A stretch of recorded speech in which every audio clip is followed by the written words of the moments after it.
Good afternoon. I'm Jana Martin, Chief Executive Officer of the American Insurance Trust, known to most of you simply as the Trust. We are delighted that you're able to join us virtually today for the next webinar in our virtual webinar series. The Trust is pleased to be able to offer this informative content free of charge to our policyholders. The Trust is pleased to once again partner with Doctors Margot Adams Larson and Sarah Smucker Barnwell to present these telehealth community chats. In the interest of time, we've placed their bios on a slide for you. This virtual webinar will earn you 1 CE credit.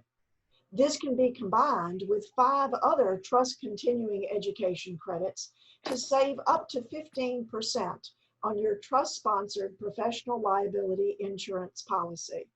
As always, remember to submit your CE certificates with your policy renewal. Again, I hope everyone learns a lot over the next hour. Please join me in welcoming our esteemed presenters.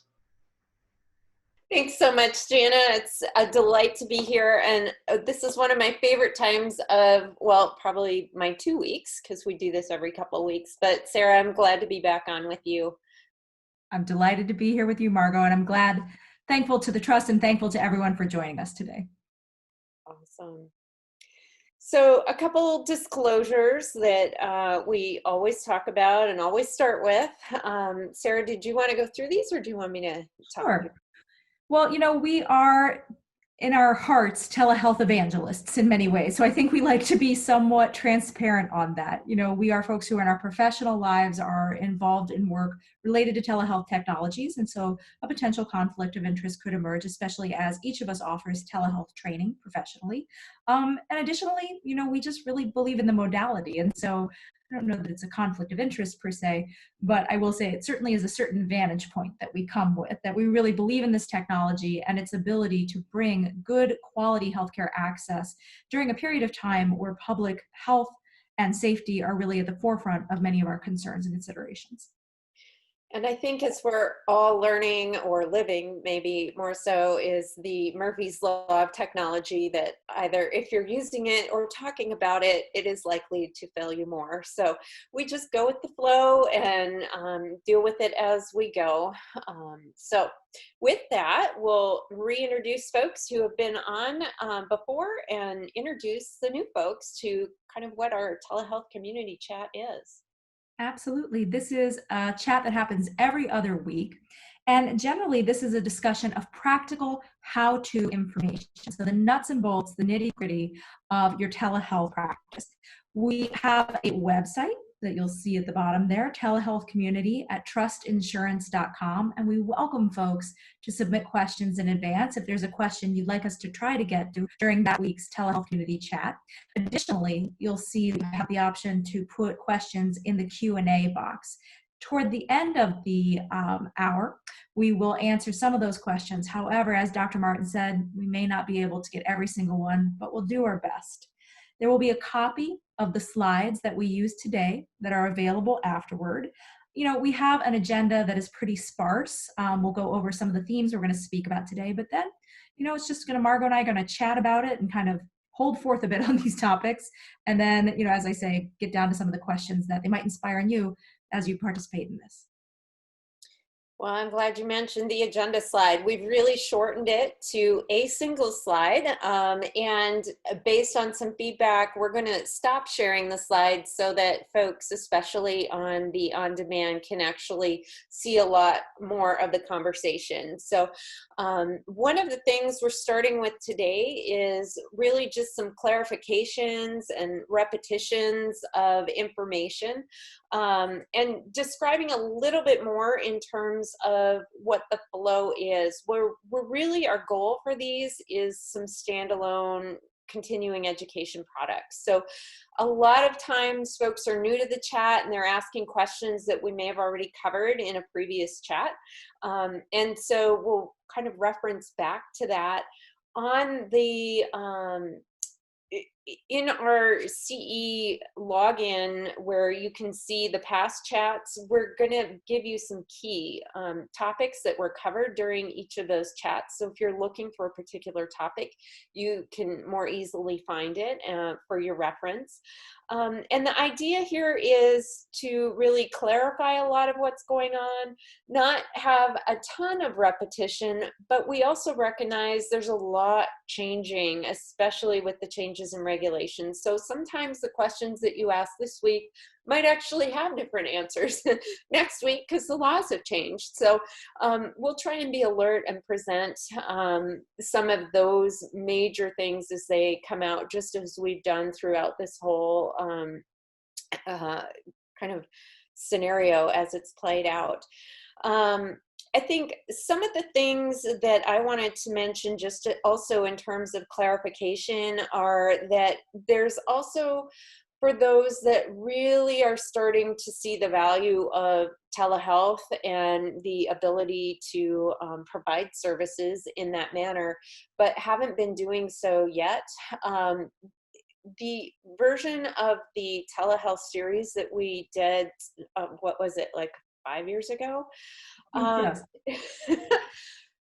We've reviewed it again, and we did do a COVID-19 update for it, but there are some very basic fundamentals in that series that we don't have time to necessarily go through and into as deep of content on this chat hour, but really can serve well to be a base and a foundation if you're starting now to really think about pivoting your practice into telehealth. So we do encourage you to go back and look at some of the longer webinar series as well on that. And there's a number of other Trust CE products also available on demand to be able to bring you up to speed on telehealth related practice issues. So with that, I wanted to also just shout out all the people that wrote in questions in the chat last time. There were some really awesome themes that came out of that, and a couple really good examples and detailed kinds of questions that were really helpful in us that we couldn't get to last time in the live version, but we've kind of brought into the content and some of the questions that we'll start out today with on our chat. So a couple of those I'm going to start off with are some definitions. A lot of people wanted to know about what ASPPB is. And that is one of the organizations involved in the practice of psychology. And they're actually the folks that operate the EPPP. And I'm sure a lot of folks listening on the call will have a big reaction when I say EPPP, because that's our big licensing exam. And ASPPB is kind of the overarching organization that helps support all the state boards in psychology licensing. And so it's the American Psychological, ASPPB is the Association of State and Provincial Psychology Boards. And we've put a resource slide together, and I'm showing that right now on the chat. And it has the website right here for ASPPB. They have a ton of information about different jurisdictions and the laws that are going on. They also have a link to some other resources that are from the Council of State Governments, where they have all of the executive orders for every state that's listed, and you can search those from both the initial executive orders to the executive orders that are expiring and to the extending executive orders. And these are all relevant to what we need to know and what all the changing landscape is in terms of practice and interjurisdictional practice, and also insurance kinds of things related to our practice. They've done a really nice job, I think, Margo, of keeping up as things change. You know, I have all of these sites bookmarked, actually, you know, and I'm frequently visiting the SPPB sites for resources for COVID-19, as well as the trust sites. They're constantly updating and evolving in response to regulatory shifts and in response to the needs of the clinicians. So they're great resources and definitionally important things to know. Exactly. I think one of my biggest resources is the trust. And, certainly being one of their insured, there's a lot of information available to us. But their website really has kept up a lot with the practice side of examples, a document library of templates that you can utilize so you don't have to start fresh from things that you're trying to update in terms of consent documents. If you're pivoting to video conferencing in your practice, or actually even returning to in-person practice, they have a template for that as well. So There's a consent for that. yeah, kind of like an app almost. Of course, the American Psychological Association has telepsychology guidelines, which we would refer folks to review. These came out several years back. They're certainly our reference point as we're thinking about all of the different ethical and practical considerations with regard to telepsychology and telepractice. And also the American Telemedicine Association has a lot of best practice guidelines, particularly if you're interested in video conferencing guidelines for children and adolescents. So a lot of different resources that I think are super helpful to keep in mind, but also keep high on your links, on kind of double checking, triple checking as you go through each week and seeing what's new or different or what's changing.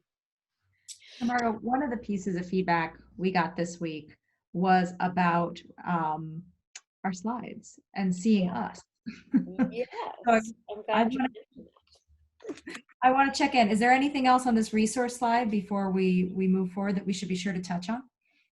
You know what? I think the big key is this slide will be in the deck that's available and that becomes on demand with the resources. I think the only other thing I would mention is a lot of times we talk about the board and people kind of wonder what board we're referring to, and of course it's the licensing board, particularly the board that's issued your license. So those are kind of the definitional things. ASPPB will also have a list of websites for all the licensing boards, so you can check there. And thank you for the prompt. I'm going to stop sharing our resource slides and allow us to have a more august presence. Yes, a great view for those. So let's see, a couple other things that are just clarification, definition kinds of things to chat about. We had a number of people asking questions about what a healthcare platform is. And I think, that there's been some changing terminology over the years. We used to say HIPAA compliant platform. That's not really the best way to describe things now. Right, and acknowledging the word platform itself is somewhat generic. It can be used to refer to software product. It can be used to refer to sort of a theoretical approach.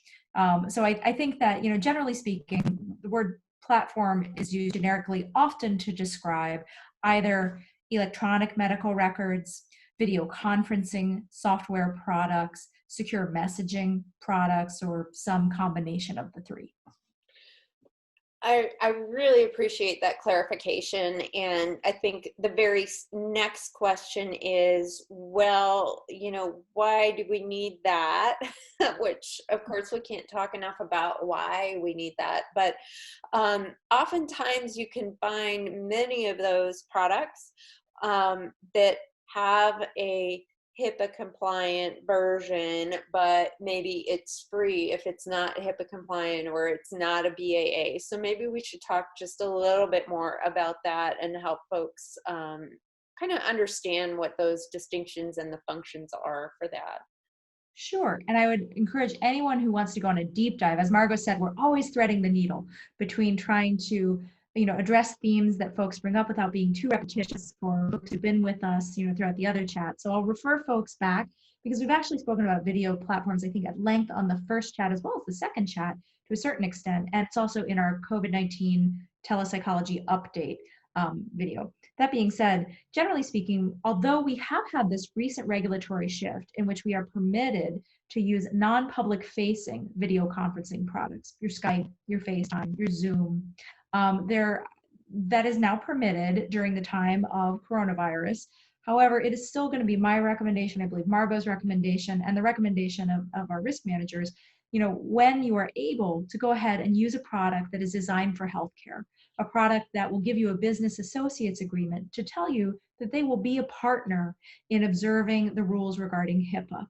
And in doing so, you just get a little bit more coverage, a little bit more better sleep at night, I think. Some examples of products might include ones that are integrated with your electronic medical record. We're going to talk about EMRs today.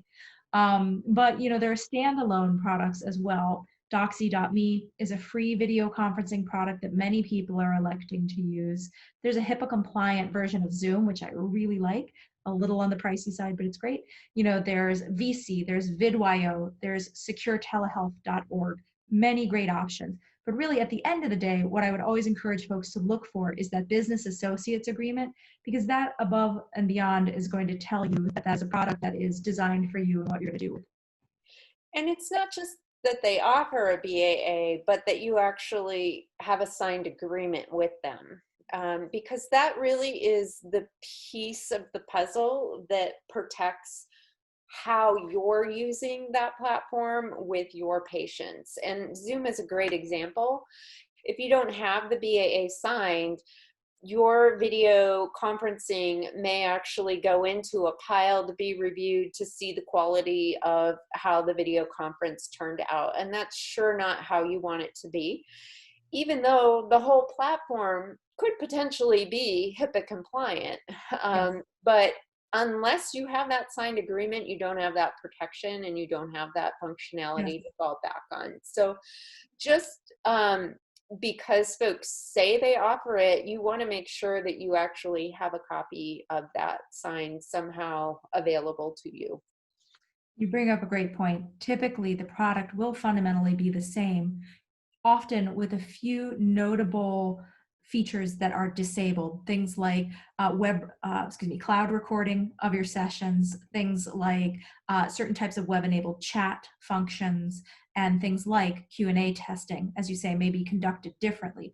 These are kind of cherries on top rather than the sundae, but that having that signed BAA is the only way to be certain that those changes will be enacted to ensure the product does comply with HIPAA.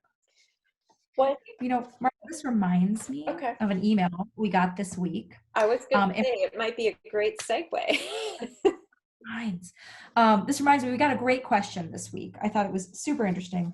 And it was talking about, what about when our clients don't want to use the platform we want? And I thought that was a really thoughtful question, because increasingly, I know that the clients that I am seeing via video conferencing demonstrate greater and greater sophistication. They're using Zoom for work, they're using Zoom for school, they're using this video product, to see their friends, so on and so forth. They really are more knowledgeable about the modality, not to mention so many concerns regarding video conferencing platform security, which I know we talked about our last chat, are really prominent in the news. So folks have opinions, they have ideas about what they want to use and what they don't want to use. And in some instances, that may be different from what we as healthcare providers want to use to see our clients. And I thought this was a great question, and how to think about those instances in which the client's saying, I want to use this product, and it's not the product you're using for your practice. Well, and you raised some really key points. And, I think the question that we received had to do with some very particular reasons about why the patient was asking not to use a HIPAA compliant platform, particularly because of where the servers are located. And, there are, I think, lots of reasons why individuals may have concerns about where servers are located. However, non-HIPAA compliant platforms may have equally similar concerns. We just don't necessarily hear about those concerns in the same manner or because of the same reasoning. And so I think one of the things that comes to my mind is really this question about could we translate the question to understand it in a different way? So if it's not about technology, if it's about in-person therapy, for example, if a person wanted to meet in a coffee shop instead of your office, is that something that, you know, you would think of differently? Or if they wanted to meet, you know, perhaps in their home instead of your office, is that something that would kind of, I guess, elevate itself to the similar clinical concern or questioning that we might want to go through when we're evaluating this question of why do they not want us to use something that we know to be more secure for our practice? You know, and I think you and I talked about an aspect of this that would be really important to suss out, which would be the extent to which we thought this had clinical relevance. You know, for example, I consulted on a case this week wherein the client had ideas of reference and delusions that had to do with recordings and technology and governmental observation. I mean, and I will not pretend to know the answers to such things, you know, but, you know, this was clearly part of a delusional disorder that they have been diagnosed with. And some of their concerns about video conferencing tethered into that. They had concerns about other technologies as well. And I think in that instance, you know, there would be a question about the goodness of the fit modality overarchingly.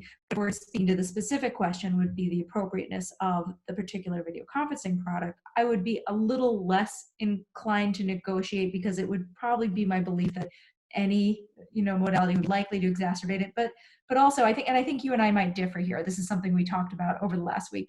You know, I sort of said, well, not no, but like I'd really need to understand why, you know, and I could think, if it wasn't clinically salient, you know, let's say I was seeing a client in Seattle, Washington, who just had, you know, anxiety spectrum disorder, nothing related to technology, but they were a technologist in their professional life, and they had a strong preference for a video conferencing product. You know, that might be a circumstance under which I would be a bit more prone to think it through, negotiate, see if that product was HIPAA compliant, think about my own bandwidth and willingness to learn the product, and above all, capture informed consent. Because anytime I'm deviating from my usual practices, that usual standard of care I give, I want a really good documented rationale as to why I'm doing it. I want to be thoughtful about making sure that it does align with HIPAA and all the other regulations it's supposed to comply with. And at the end of the day, I'd want to make sure that I knew that the client understood any additional risks, you know, or benefits of any change we're making. Well, and you know, as we talked about it, and certainly I appreciate all of those aspects, and just really, I love the idea of just thinking about, is this potentially part of the presenting clinical picture and concerns, and how that might play into how you might conduct therapy. I think for me, one of the key flags that comes up is just this idea of, you know, what's my comfort level as a practitioner? What are the boundaries that I've set up for my practice? What are my technological and knowledge boundaries of what I'm able to understand and or quickly understand to provide care? And, you know, what's the clinical purpose of why I would deviate from what I typically do? Now, if I was going to be doing exposure therapy, I might go to a coffee shop with a client. But, you know, that wouldn't be kind of the way we would typically do things, right? And so I think there are these other pieces of, okay, we've got some interesting reasoning of kind of what the client is presenting. And how does that stack up with what my typical boundaries are? Because, you know, as those start to be pressed upon, I find that, you know, oftentimes those are the areas where we get into a little bit of the sticky wicket as we proceed into therapy in that way. Well, and I like your analogy of doing exposure in the coffee shop, because that's an example of where it's something I've done. You know, it's not what I usually do. And when I've done it, it's not without careful consideration, a lot of documentation, and a unique informed consent to make sure the client understands what we're getting into. Right. You know, this kind of brings up kind of that, you know, the more I'm going out of my normal professional conduct. We had another question that came in about, in this age now, age Era, status, new last an age. the new age office of video conferencing, of how to get informed consent. And obviously we've talked about this, we've given some hacks on some previous chats, but the question came up about, well, how about if I drop off the paperwork? We'll skip the mail, we'll drop off the paperwork at the client's house. Would that be okay, or would that be a boundary issue? Right. And I know they said, what if the client doesn't have a printer, they don't have a scanner, or they're not an email person, is that a way I could be, kind of come up with a low tech solution to accommodate? And I love the heart of that. And I love the ethic of it. And I think you and I discussed it's probably something we wouldn't suggest they do. We probably would not do this Yeah. in person practice. And so, again, it's that kind of understanding, where are we coming from, and what are we doing? And so if we don't have a way to work around with using the mail, which we would typically normally do, if we don't have a workaround for that, I think we have to think about what kinds of things is this kind of road going to lead to? And so I always caution people to think about, well, how would you typically normally do it in regular practice? And yes, we do need to do some workarounds, but some of those things are not going to change a whole lot. And really being thoughtful about those same usual clinical boundaries, that we always try to observe, because, when I drive by to drop off the paperwork in my very fancy sports car, that I obviously drive, would be disclosing something about my life. But jokes aside, like there are a lot of opportunities when we start to bend practice to make accidental disclosures, or just have these accidental consequences that certainly weren't intended, but we could end up having a problem. And maybe not just accidental disclosures, but accidental discoveries on our part that really puts us at a bias in terms of how we're even starting that clinical relationship, or if it's been, with a client we've already been working with, something that, we've already said, don't Google your clients. So, and right now we don't want we want to practice social distancing, and we don't want a lot of overlapping kind of exposure type things. So just some really wise things to be thinking about. Sarah, you had mentioned about electronic medical records, and this kind of comes up routinely with just, how to evaluate these products, how to find good products. We get a lot of questions about what products are approved or recommended. So I thought maybe you could walk us through a little bit about kind of some of the thoughts on that before we transition into topics. With pleasure. Margot, on your resource slide, you had indicated Capterra, which is, so I would encourage folks to go look at that slide, look at that website. Capterra is a great website where you can find reviews of many, many different softwares, but inclusive of electronic medical. So it's a nice place to kind of start if you're thinking about, bringing on an electronic medical record. So I know you and I have said historically that in the middle of coronavirus, if you're considering adding an electronic medical record, we want folks to understand that there is a non-trivial amount of time usually that happens during this transition, particularly if you bill insurance, and if you do this through your electronic medical record. That being said, I want to acknowledge that for many of us, telehealth is becoming a longer term part of our practice.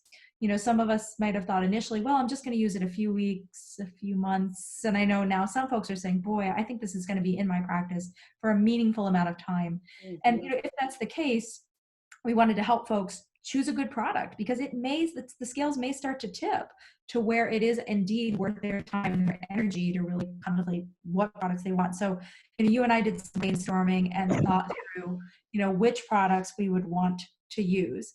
So I know I want to be thoughtful about our time and leave plenty of time for questions. I'm going to move somewhat quickly through these, but always feel free to ask questions or for clarifications.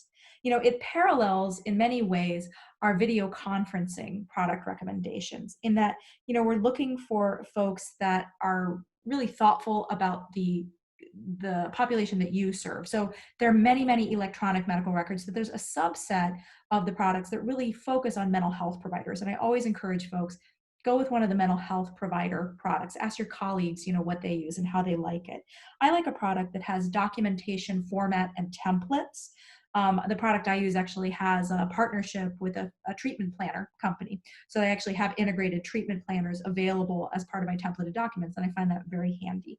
I like a product with good scheduling features. This is especially handy as we're managing our existing clients and perhaps onboarding new clients, their ability to go online and schedule or cancel appointments within limitations, and we can usually set some boundaries around that through the electronic medical record.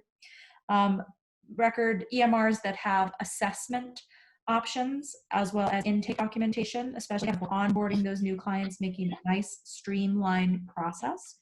I like products with billing and payment integration so that our financial information is integrated, and typically something that will integrate well if I happen to use a financial software like QuickBooks or QuickEd that allows me to it allows me to download it and integrate it into any other financial software I might be using to manage my practice. Of course, I got to put in a plug. I like a product that has integrated video conferencing, but of course I do. And most products these days, the bigger EMRs are starting to roll out video conferencing options. I like good tech support. I never buy a product before I call the tech support and see how it goes, make sure I can actually reach a human being and not a chat bot in my moment of need.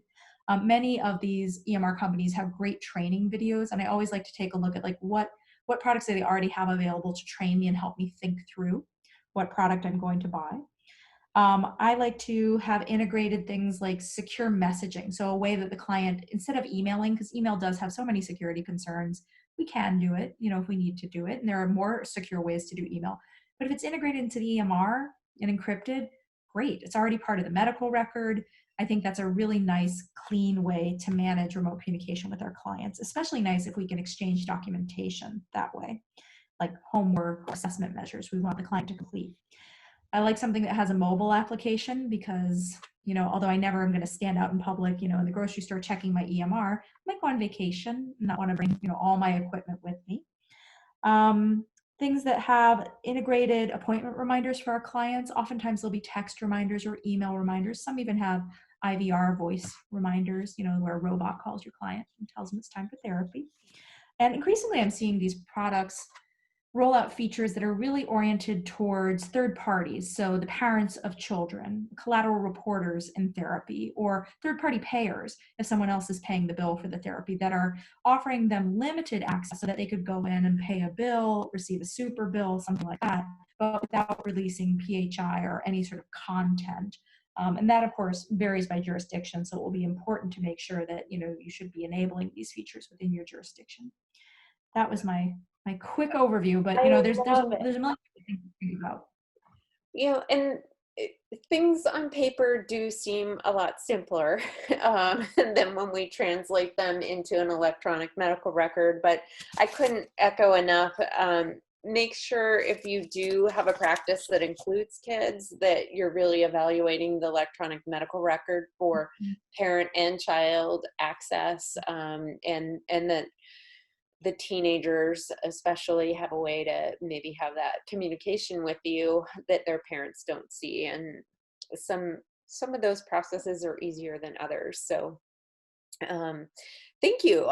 That gives me a lot of things to contemplate as people are asking questions about the electronic medical records, and the longer they're at home, sometimes easier it is to be thinking about switching over, and also the more daunting the task may be if we do ever return to our office to all the paperwork. So, with that kind of a segue, maybe I'll move into one of the largest questions that came through as a theme area in last week's chat, and also on actually the risk managers chat, was really this idea of, okay, now some of us are returning to practice. Like, we made this gigantic switch over, and now, like, how do we traverse back?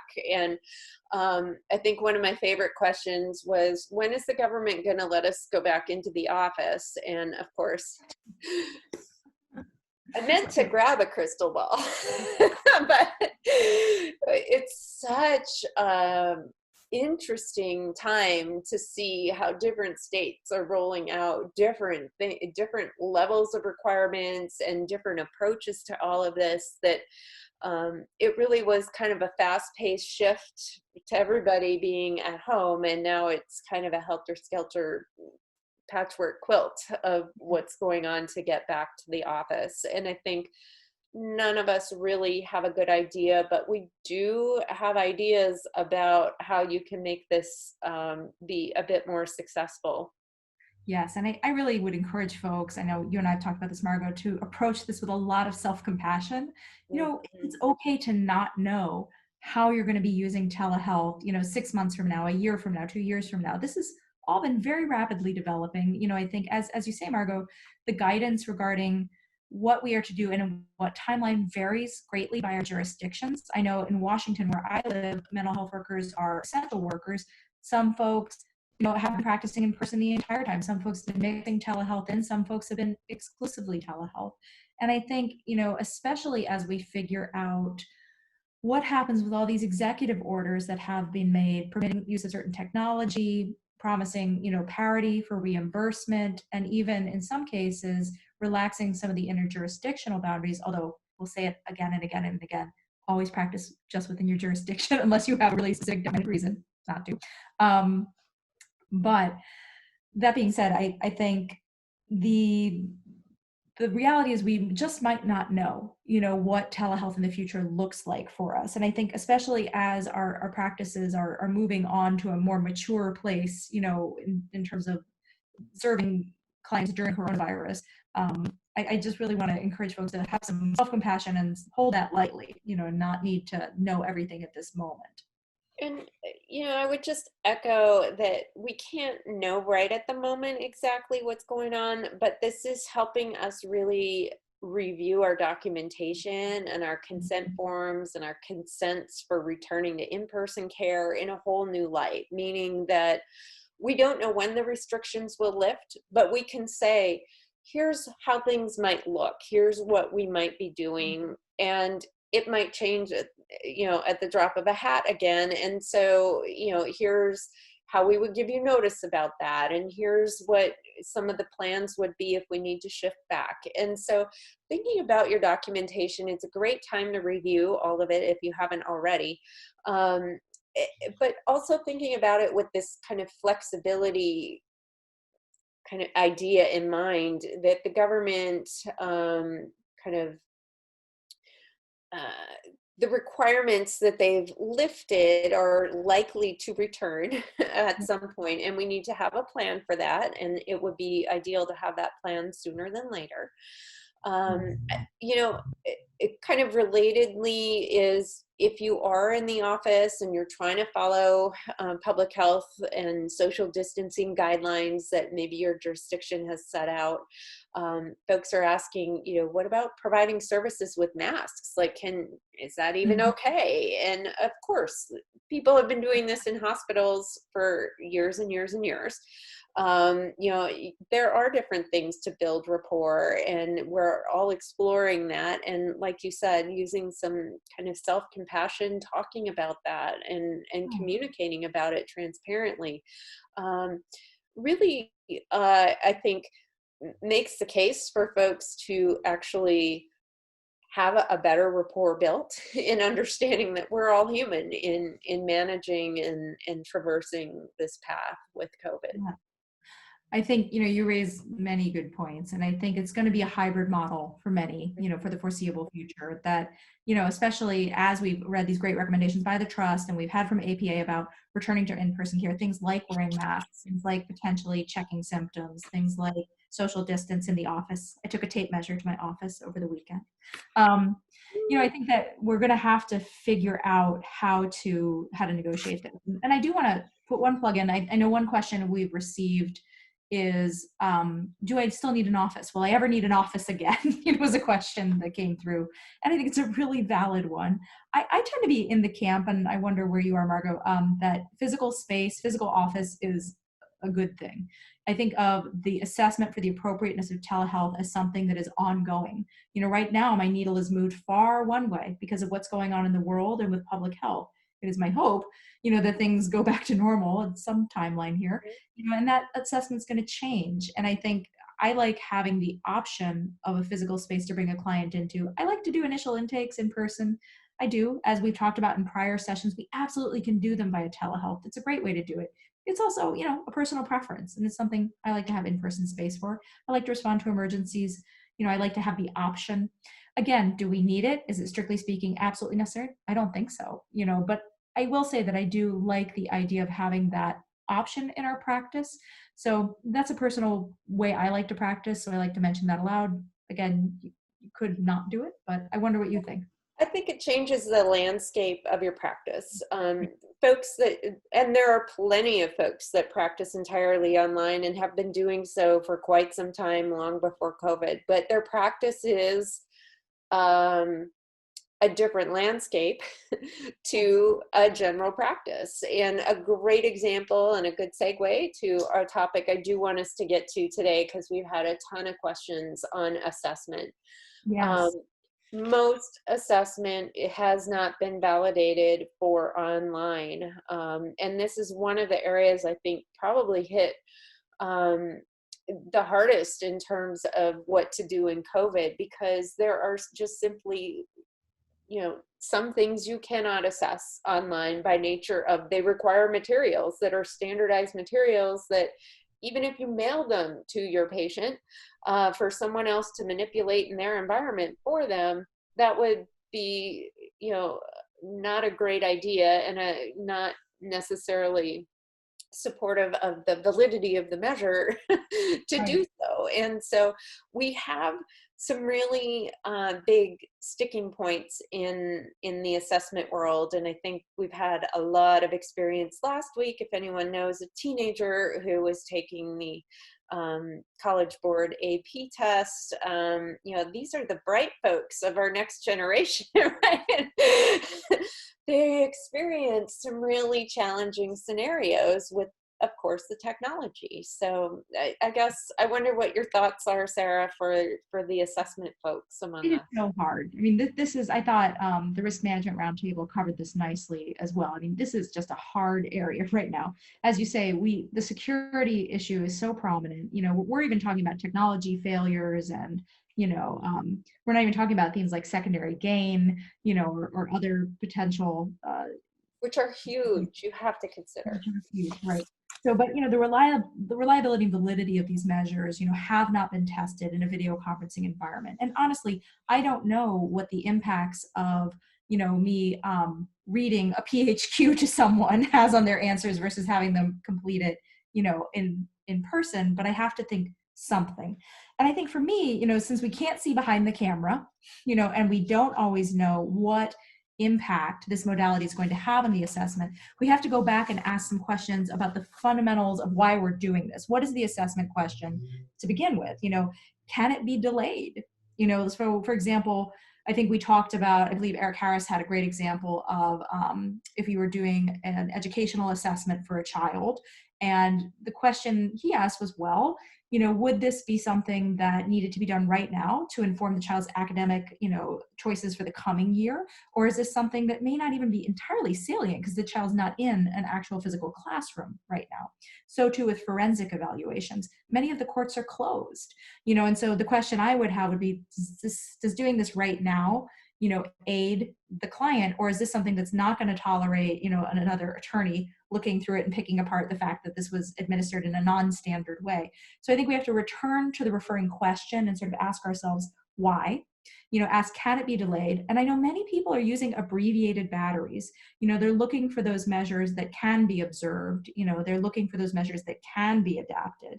And they're really, they're doing their best. I will say that this is an area that we're going to see rapid development in. Those testing companies are working hard to bring their measures online because they want to remain Great opportunity. good time. Yeah. Pivot those theses, dissertations. Right. Come on, young psychologists, make it go. It's a very challenging time. So, I mean, my general gestalt is, return to the reason we're doing it. Think about the norms, think about the permissions, think about security, and then ask if we can abbreviate or can we delay. I definitely agree. And I think I see a real positive that COVID has given us an opportunity to really advance some of the, online technology assessment.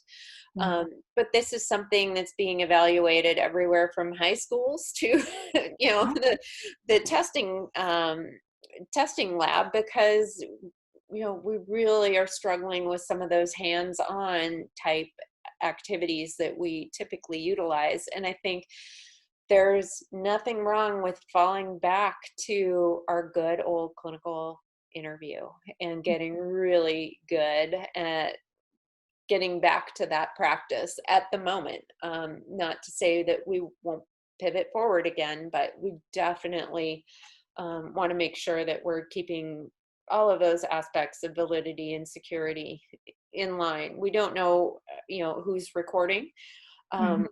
We don't have great ways to determine that. So I know we still had a few questions that we have prepared, but I think it's probably time to pivot if we have some questions that have come in to really get a sense of what's hot on folks' minds this week.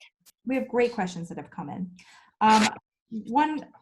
One viewer writes in, is there any research on using telepsychology for group therapy in inpatient settings?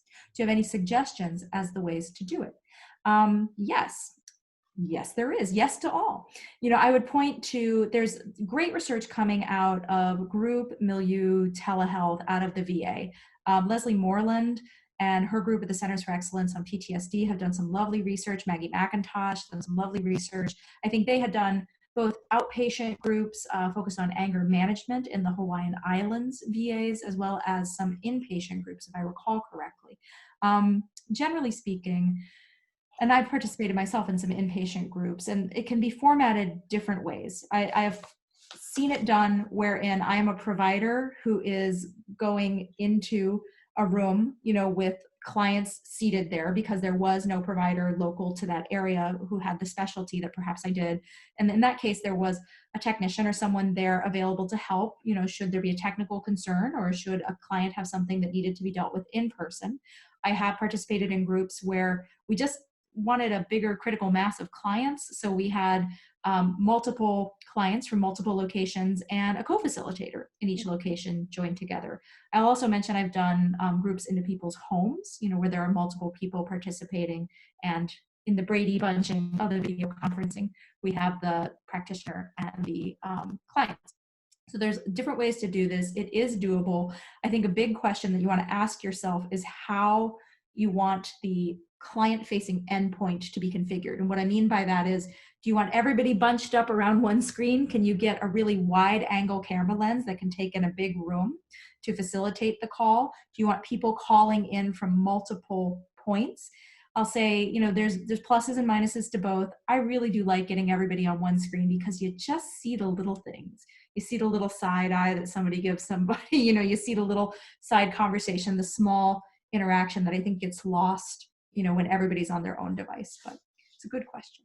It's hard to monitor that across the Brady Bunch. It is. Always document and always review confidentiality when we're talking about groups. And I think that's one of the more challenging aspects in telehealth. If they're not in a center base and you're Zooming to them, having folks joining a chat or joining a group therapy is kind of really like this chat. We can't control what they're recording or who they're going to share that with. And so kind of walk through the background. Yeah. Right. We want to be cautious about all of those pieces that we've talked about before. I think we have time for at least one more question. What do you Oh, let's go for it. Maybe we could get to a couple. I was thinking. I've had repeated difficulties with HIPAA compliant platforms. Patients' images freeze, as does mine, way too often. I've obtained patients' permission to use non-compliant platforms when this happens. Any other suggestions on how to deal with this problem?